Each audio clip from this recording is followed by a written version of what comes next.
My new video जो आ चुके हैं हम अपने स्टेशन गोरखपुर। जो हम लोग सभी मेरे गांव के सभी बड़े भैया और जा रहे हैं बाबा देवघर। और इस टाइम हम लोग अपने स्टेशन पे आ चुके हैं। हम लोग हैं कम से कम 30-32 लोग हैं।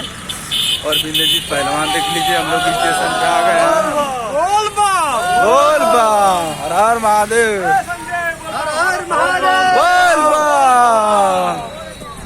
बोल बम। देख लीजिए कितना जन है, कितना लंबा लाइन भी है। देख लीजिए हम लोग अपना स्टेशन गोरखपुर पे हैं।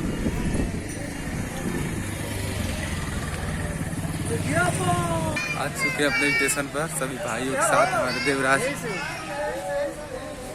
बाबा देखो फ्रेंड आ चुके हैं।